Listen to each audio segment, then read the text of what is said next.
Hello every one, പുതിയൊരു വീഡിയോയിലേക്ക് എല്ലാവർക്കും സ്വാഗതം. ഇന്നത്തെ വീഡിയോയിൽ രാവിലെ മുതൽ ഉച്ചവരെയുള്ള കുറച്ച് വിശേഷങ്ങളാണ് ഇൻക്ലൂഡ് ആക്കിയിട്ടുള്ളത്. അപ്പോൾ എൻ്റെ വീഡിയോ മുഴുവനായിട്ട് കാണുക. കണ്ടിഷ്ടമാവുകയാണെങ്കിൽ ലൈക്ക് ചെയ്യുക. സബ്സ്ക്രൈബ് ചെയ്യാതെയാണ് കാണുന്നതെങ്കിൽ ഒന്ന് സബ്സ്ക്രൈബ് ചെയ്ത് സപ്പോർട്ട് ചെയ്യാൻ മറക്കല്ലേ. ഇതൊരു ഫ്രൈഡേ എടുത്തിട്ടുള്ള വീഡിയോ ആണ്. അപ്പോൾ ദാനുഷയൊക്കെ പള്ളിയിലേക്ക് പോവുകയാണ്. രാവിലെ തന്നെ നല്ല തിരക്കായിരിക്കുമല്ലോ പള്ളിയിലൊക്കെ പോകുന്ന ദിവസം. അപ്പോൾ ഞാൻ പറഞ്ഞയച്ചതിന് ശേഷം ചോറൊക്കെ വേഗം തന്നെ വെക്കുകയാണ്. ഇപ്പോൾ തണുപ്പായതുകൊണ്ട് ചോറൊക്കെ കുറച്ച് വൈകി വെക്കാമെന്ന് വിചാരിച്ചിട്ട് പോയതിന് ശേഷമാണ് ചോറ് വെക്കുന്നത്. ബീഫ് ബിരിയാണിയാണ് ഇന്ന് ഉണ്ടാക്കുന്നത്. അപ്പോൾ അതിന് വേണ്ടിയിട്ട് ഞാൻ അരി ഇട്ട് കൊടുക്കുകയാണ്. അപ്പോൾ ആ ഒരു ബീഫ് വേവിച്ച സ്റ്റോക്ക് ഉണ്ടാവുമല്ലോ, വെള്ളം എത്രയാണോ അത് അളന്നെടുത്തതിന് ബാക്കി വെള്ളമാണ് പിന്നെ സാദാ വെള്ളം ചേർക്കുന്നത്. അപ്പോൾ എത്രയാണോ നമ്മൾ അരി എടുക്കുന്നത് അതിൻ്റെ ഇരട്ടി വെള്ളം അത്രയാണ് കേട്ടോ. ഞാൻ ഏത് അരിയാണെങ്കിലും എടുക്കുക. അപ്പോൾ ഞാൻ മസാല തയ്യാറാക്കാൻ വേണ്ടിയിട്ട് ഒരു പോട്ട് അടുപ്പത്തേക്ക് വെച്ച് കൊടുത്തിട്ടുണ്ട്. ഈ ഒരു പോട്ട് തന്നെയാണ് കേട്ടോ നമ്മൾ ആ ഒരു ചോറ് ദമ്മിടുക. അപ്പോൾ അതിന് കണക്കാക്കിയിട്ട് ഞാൻ ചോറ് വേറൊരു പാത്രത്തിലും ദമ്മിടാനുള്ള പാത്രം കുറച്ച് വലുപ്പത്തിലായിട്ട് അങ്ങനെ അടിയിൽ മസാല മേലെ ചോറ് ആ രീതിയിലാണ് കേട്ടോ ഞാൻ ചെയ്യാറ്. അപ്പോൾ ഞാൻ മസാലയ്ക്ക് വേണ്ടിയിട്ട് സവാള, തക്കാളി, വെളുത്തുള്ളി, പച്ചമുളക്, ചെറിയുള്ളി, കറിവേപ്പില എല്ലാം ഇട്ടിട്ട് ഒന്ന് വേവിച്ചെടുത്തിട്ടുള്ളതാണ്. കുക്കറിലൊരു 3 വിസിൽ അടുപ്പിച്ചെടുത്തിട്ടുണ്ട്. അപ്പോൾ അതെല്ലാം കൂടി നമ്മൾ ആദ്യം തന്നെ കുറച്ച് നെയ്യും വെളിച്ചെണ്ണയും കൂടി പാനിലേക്ക് ഒഴിച്ചു കൊടുത്തിട്ട് ആ ഒരു മസാല ഇതിലേക്ക് തട്ടി കൊടുത്തിട്ടുണ്ട്. പിന്നെ അത് നന്നായിട്ടൊന്നും കൂടി വഴന്നതിന് ശേഷം ഈസ്റ്റേണിൻ്റെ ബിരിയാണി മസാലയാണ് കേട്ടോ ഞാൻ എടുക്കുന്നത്. അപ്പോൾ അതൊന്ന് നന്നായിട്ട് വഴറ്റിയെടുക്കുന്നുണ്ട്. ഒന്ന് വഴന്ന് വന്നതിന് ശേഷം ഞാനതിലേക്ക് ബീഫ് ഇട്ട് കൊടുത്തിട്ടുണ്ട്. അതിൻ്റെ ഇടയിൽ മല്ലിയില ഇട്ട് കൊടുത്തിരുന്നു, അത് ഇതിൽ ഇട്ടിട്ടില്ല കേട്ടോ, സോറി. അപ്പോൾ ഞാൻ അപ്പോഴേക്കും അതിൻ്റെ ഇടയിൽ കൂടെ ചോറും ഇളക്കി കൊടുക്കുന്നുണ്ട്. സിമ്പിളായിട്ട് ഉണ്ടാക്കാൻ പറ്റുന്ന ഒരു ബിരിയാണി തന്നെയാണ് കേട്ടോ ഇത്. അപ്പോൾ എല്ലാവരും തയ്യാറാക്കി നോക്കണേ. നമ്മൾ ബീഫും മസാലയൊക്കെ വെന്ത് തന്നെയാണല്ലോ. അപ്പോൾ അതൊന്ന് രണ്ടും കൂടി ഒന്ന് സെറ്റാകാൻ വേണ്ടിയിട്ട് ഒരു 5 മിനിറ്റോളം ഒന്ന് തിളക്കാൻ വിടുക. അതിന് ശേഷം പിന്നെ നമുക്കത് ദമ്മിട്ടെടുക്കാവുന്നതാണ്. അപ്പോൾ നമ്മളെ ചോറും റെഡി ആയിട്ടുണ്ട്. ഫുൾ വേവ് തന്നെ ആയിക്കോട്ടെ കേട്ടോ ചോറ്, അപ്പോഴാണ് റെഡിയായി കിട്ടുക. പിന്നെ ഒരു 5 മിനിറ്റോ അല്ലെങ്കിൽ 6 മിനിറ്റോ അങ്ങനെയൊക്കെ നമ്മൾ ദമ്മിലിടുന്നുള്ളൂ. അതുകൊണ്ട് തന്നെ നമുക്ക് ഫുൾ വേവും ചോറിന് ആവണം. പിന്നെ മസാലയും ഇറച്ചിയും എല്ലാം കൂടി ആ ഒരു പോട്ടിൻ്റെ താഴെ ഭാഗത്താണ് കേട്ടോ ഉണ്ടാവുക. മേലെ ഭാഗത്ത് നമ്മൾ എത്ര ലെയറായിട്ടാണോ ഇടാൻ ഉദ്ദേശിക്കുന്നത് ചോറിനനുസരിച്ച് അങ്ങനെ കുറച്ച് ഗരം മസാല, കുറച്ച് മല്ലിയില, പുതിനയില, കുറച്ച് നെയ്യും അങ്ങനെ സ്പ്രെഡാക്കി കൊടുക്കുക. അങ്ങനെ ഓരോ ലെയറായിട്ട് നമുക്ക് ചോറിട്ട് കൊടുക്കുക. അങ്ങനെയാണ് കേട്ടോ ചെയ്യുന്നത്. ഞാൻ ബീഫ് ബിരിയാണി ഉണ്ടാക്കിയ ദിവസം വലിയൊരു സമയം എനിക്കുണ്ടായിരുന്നില്ല.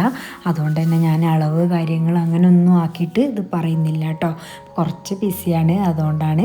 ഇനി ഞാൻ അളവോട് കൂടിയിട്ട് റെസിപ്പി ആയിട്ട് തന്നെ ഇത് ചെയ്യുന്നതാണ് കേട്ടോ. അപ്പോൾ അടിപൊളി ബിരിയാണി തന്നെയാണ്. എനിക്ക് ഒരുപാട് കയ്യടി കിട്ടിയൊരു ബിരിയാണി തന്നെയാണ് കേട്ടോ ഇത്.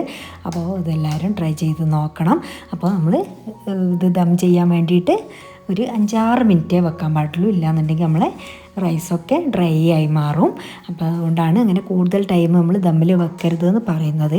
പിന്നെ ബിരിയാണിയൊക്കെ റെഡിയാക്കി വെച്ചതിന് ശേഷം നമുക്ക് അപ്പായിട്ടുള്ള പാത്രങ്ങളൊക്കെ ഒന്ന് കഴുകി വെക്കാം. അതുതന്നെ ആയിരിക്കും കേട്ടോ കിച്ചണിൻ്റെ ഏറ്റവും വലിയൊരു വൃത്തി. നമ്മൾ എന്ത് കാര്യമായാലും ഏത് സംഭവം ഉണ്ടാക്കി കഴിഞ്ഞാലും എന്ത് ജോലികൾ ചെയ്ത് കഴിഞ്ഞാലും ആ ഒരു ഭാഗം ക്ലീൻ ആക്കിയിടുക. അത് നിർബന്ധമുള്ള കാര്യം തന്നെയാണ്. നമ്മളെ വൃത്തീൻ്റെ ഏറ്റവും വലിയൊരു ഭാഗം തന്നെ ഈ ഒരു കിച്ചൺ തന്നെയാണല്ലോ. അപ്പോൾ നമ്മൾ ഈ പാത്രങ്ങളൊക്കെ ഒന്ന് കഴുകി കൗണ്ടർ ടോപ്പൊക്കെ ഒന്ന് തുടച്ചിട്ട് പിന്നെ ബാക്കി എന്തെങ്കിലും ജോലികളുണ്ടെങ്കിൽ ചെയ്ത് തീർക്കാവുന്നതാണ്. നമ്മൾ വൃത്തിയുള്ള ഒരു കിച്ചണിൽ നിന്നിട്ട് ജോലി ചെയ്യുമ്പോൾ ഭയങ്കര ഒരു പോസിറ്റീവ് എനർജി തന്നെ നമുക്ക് കിട്ടും കേട്ടോ. അത് ഉറപ്പുള്ള കാര്യം തന്നെയാണ്. ചെയ്യാത്തവരുണ്ടെങ്കിൽ ഒന്ന് പരീക്ഷിച്ച് നോക്കുക. നമ്മൾ രാവിലത്തെ പാത്രങ്ങളാണെങ്കിൽ രാവിലെ തന്നെ കഴുകി വെക്കുക. ഉച്ചക്കുള്ളതാണെങ്കിൽ അപ്പം തന്നെ കഴുകി വെക്കുക. ഇനി കുടിക്കാനുള്ള വെള്ളം വെക്കണം, അത് ചെയ്തു. പിന്നെ ഞാൻ കുറച്ച് മഞ്ഞൾപ്പൊടി പാലിൽ കലക്കിയിട്ട് അതാണ് കേട്ടോ ഈ ഒരു ബിരിയാണീൻ്റെ മേലെ ഭാഗത്ത് കൂടെ സ്പ്രെഡാക്കി കൊടുക്കുന്നത്. അത് ആദ്യം ദം ചെയ്ത സമയത്ത് മറന്നു പോയിരുന്നു. അപ്പോൾ അതാണ് കേട്ടോ ചെയ്യുന്നത്. അങ്ങനെ ലാസ്റ്റ് ചെയ്താലും കുഴപ്പമൊന്നുമില്ല. നമ്മൾ കുറച്ച് കഴിഞ്ഞിട്ടല്ലേ ചോറൊക്കെ എടുക്കുകയുള്ളൂ, അപ്പോഴേക്കത് സെറ്റ് ആയിക്കോളും. അപ്പോൾ ഞാൻ കുടിക്കാനുള്ള വെള്ളമൊക്കെ ഒന്ന് ഫ്ലാസ്കിലേക്ക് ആക്കി വെച്ചിട്ടുണ്ട്. ഇപ്പോൾ നല്ല മഴയും തണുപ്പൊക്കെ ആണല്ലോ. പിന്നെ നമുക്ക് ബിരിയാണീൻ്റെ സൈഡായിട്ട് കഴിക്കാൻ ചമ്മന്തി ഉണ്ടാക്കുന്നുണ്ട്. അപ്പോൾ അതിന് വേണ്ടിയിട്ട് തേങ്ങയൊക്കെ ഉടച്ചെടുക്കുകയാണ്. അപ്പോൾ തേങ്ങ ഞാനിങ്ങനെ ചിരവാനൊന്നും നിൽക്കുന്നില്ല കേട്ടോ. അതങ്ങനെ മിക്സിയിലേക്ക് ഇങ്ങനെ പൂളിയിട്ട് കൊടുക്കുകയാണ്. പെട്ടെന്ന് തന്നെ ആയി കിട്ടും. ഇല്ലാന്നുണ്ടെങ്കിൽ ചിരവെടുക്കണം. ചില സംഭവങ്ങൾക്ക് നമുക്ക് ചിരവ് നിർബന്ധമാണ്. പുട്ട് അങ്ങനെയുള്ള കാര്യങ്ങൾക്കൊക്കെയാണ് ഞാൻ അധികവും ചിരവെടുക്കുക. ഇങ്ങനെയുള്ള കാര്യത്തിനൊക്കെ അങ്ങനെ പൂളിയിട്ടിട്ട് വേഗം തന്നെ ചമ്മന്തിയാക്കിയെടുക്കും. ഞാൻ തേങ്ങ ഇട്ട് കൊടുത്തിട്ടുണ്ട്, ചെറുള്ളി ഇട്ട് കൊടുത്തിട്ടുണ്ട്, പുതിനയില ഇട്ട് കൊടുത്തിട്ടുണ്ട്, ഒരു നുള്ളു പഞ്ചസാരയും പാകത്തിനുള്ള ഉപ്പ് ഇട്ട് കൊടുത്തിട്ടുണ്ട്. എന്നിട്ടൊന്ന് ക്രഷ് ചെയ്തെടുത്തതിന് ശേഷം വിനാഗിരി ഒഴിച്ച് കൊടുക്കും. ഒന്നും കൂടി നന്നായിട്ട് അരച്ചെടുക്കും. അങ്ങനെയാണ് കേട്ടോ ഈ ഒരു ചമ്മന്തി ആക്കിയെടുക്കുക. ബിരിയാണീൻ്റെ ചമ്മന്തി അതുതന്നെയാണ് കേട്ടോ അതിൻ്റെ ഒരു ടേസ്റ്റ്. അപ്പോൾ അതും ചമ്മന്തി റെഡി ആയിട്ടുണ്ട്. പിന്നെ ഇന്ന് തൈരൊന്നുമില്ല കേട്ടോ. ഇല്ലെങ്കിൽ ഇവിടെ തൈരൊക്കെ നിർബന്ധമുള്ള കാര്യമാണ്. തൈര്, പപ്പടം അതൊക്കെ വേണം കേട്ടോ. ബിരിയാണി കഴിക്കണമെങ്കിൽ അതാണ് കേട്ടോ എല്ലാവർക്കും ഇഷ്ടം. അപ്പോൾ ഇന്ന് അതൊക്കെ ആക്കിയെടുത്തിട്ടുണ്ട്. അപ്പോൾ നമ്മളെ ബിരിയാണി ഇവിടെ സെറ്റായി റെഡിയായി വന്നിട്ടുണ്ട്. അപ്പോഴേക്കും മോനോശാക്കൊക്കെ പള്ളിയിൽ നിന്ന് വന്നിട്ടുമുണ്ട്. അങ്ങനെ നമ്മൾ ചോറൊക്കെ വേഗം തന്നെ ഒരു ട്രേയിലേക്ക് വിളമ്പിയെടുക്കുകയാണ്. ഞങ്ങൾ എല്ലാവരും കൂടി ഉണ്ടാകുമ്പോൾ ഡൈനിങ് ഹാളിലുള്ള ആ ഒരു വലിയ ടേബിളിൽ തന്നെയാണ് കേട്ടോ ഇരിക്കുക. ഞാൻ ഉഷാക്കി സ്വന്തമാണെങ്കിൽ അങ്ങനെ നമ്മൾ ഈ അപ്പുറത്തെ കിച്ചണിലുള്ള ആ ഒരു ചെറിയ ടേബിളിൽ അങ്ങനെ ഇരിക്കും. അപ്പോൾ നമ്മൾ ചോറൊക്കെ വിളമ്പി ഞാനങ്ങനെ കൊടുക്കുകയാണ്. കുട്ടികൾ കൊണ്ടുപോയി വെക്കുന്നുണ്ട് കേട്ടോ. അങ്ങനെയൊക്കെയാണ്. അപ്പോൾ നമ്മൾ ബിരിയാണി സെറ്റായിട്ട് ഇങ്ങനെ വിളമ്പിയെടുത്തിട്ടുണ്ട്. ഒന്ന് കാണിച്ച് തരാം കേട്ടോ. അപ്പോൾ ഇങ്ങനെ നല്ല കറക്റ്റായിട്ട് തന്നെ നമ്മൾ ബിരിയാണി റെഡിയായി വന്നിട്ടുണ്ട്. നല്ല ടേസ്റ്റും ഉണ്ടായിരുന്നു കേട്ടോ. ഉഷാക്കി കുട്ടികളൊക്കെ പറഞ്ഞു നന്നായിട്ടുണ്ടായിരുന്നു. നമ്മൾ അവരുടെ ഒരു കയ്യടി കിട്ടുമ്പോൾ ഭയങ്കര ഒരു സന്തോഷം തന്നെയാണല്ലോ അല്ലേ. അപ്പോൾ ആരായാലും നല്ല ഫുഡൊക്കെ രസമുണ്ട്, നല്ല ടേസ്റ്റ് ഉണ്ടെന്നൊക്കെ പറയുമ്പോൾ അത് വലിയൊരു അഭിമാനത്തോടെയുള്ള ഒരു സംഭവം തന്നെയാണല്ലോ. അപ്പോൾ നമ്മൾ നല്ല തണുപ്പും മഴയൊക്കെ ആയതുകൊണ്ട് തന്നെ കട്ടൻ ചായയാണ് കേട്ടോ വെച്ചിട്ടുള്ളത്. അപ്പോൾ കട്ടൻ ചായ അല്ല, ലെയിം ടീ. അപ്പോൾ അതൊക്കെ എല്ലാവർക്കും കൊടുത്തിട്ടുണ്ട്. ഓരോരുത്തർക്കും വേണ്ട ചോറ് അങ്ങനെ ഞാൻ വിളമ്പി കൊടുക്കുന്നുണ്ട് കേട്ടോ. ഫ്രൈഡേ ഇങ്ങനെ ഒരു ബിരിയാണിയൊക്കെ ഉണ്ടാക്കി അതിലേക്ക് നമ്മളും കുട്ടികളും എല്ലാവരും കൂടി ഒന്നിച്ചിരുന്ന് കഴിക്കുമ്പോൾ അത് വലിയൊരു സന്തോഷം തന്നെയാണ്. അപ്പം നമ്മൾ ഫ്രൈഡേയിലൊക്കെ ഇങ്ങനെ ഉണ്ടാക്കുന്ന സമയത്ത് കുട്ടികളും കൂടി ഉണ്ടാകുമ്പോഴാണ് കേട്ടോ അതിൻ്റെ ഒരു രസം കിട്ടാറ്. അപ്പോൾ അങ്ങനെ ഞാൻ ഫ്രൈഡേ അധികം സ്പെഷ്യൽ ഉണ്ടാക്കാറില്ല. അധികം സൺഡേ അങ്ങനെ എന്തെങ്കിലും നമുക്ക് വേറെ പരിപാടികളൊന്നും ഇല്ലെങ്കിൽ അങ്ങനെയാണ് കേട്ടോ ഉണ്ടാക്കൽ.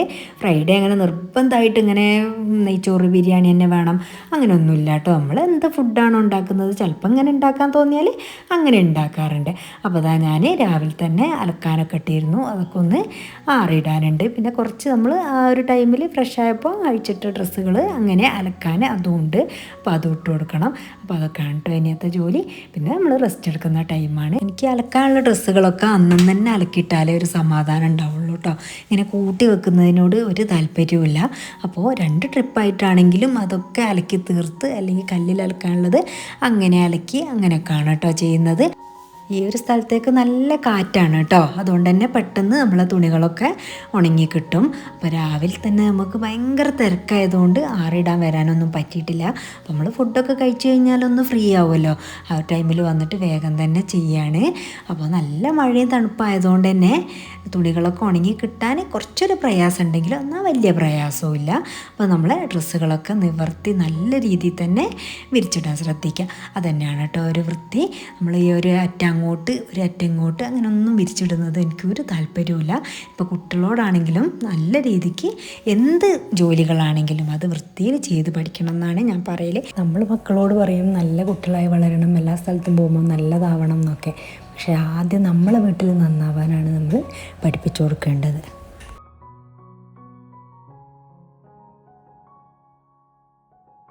അപ്പോൾ ഇന്നത്തെ വിശേഷങ്ങൾ ഇത്രയൊക്കെയാണ്. എൻ്റെ വീഡിയോ കണ്ട് ഇഷ്ടമായിട്ടുണ്ടെങ്കിൽ ലൈക്ക് ചെയ്യുക. സബ്സ്ക്രൈബ് ചെയ്യാതെയാണ് കാണുന്നതെങ്കിൽ ഒന്ന് സബ്സ്ക്രൈബ് ചെയ്ത് സപ്പോർട്ട് ചെയ്യാൻ മറക്കല്ലേ.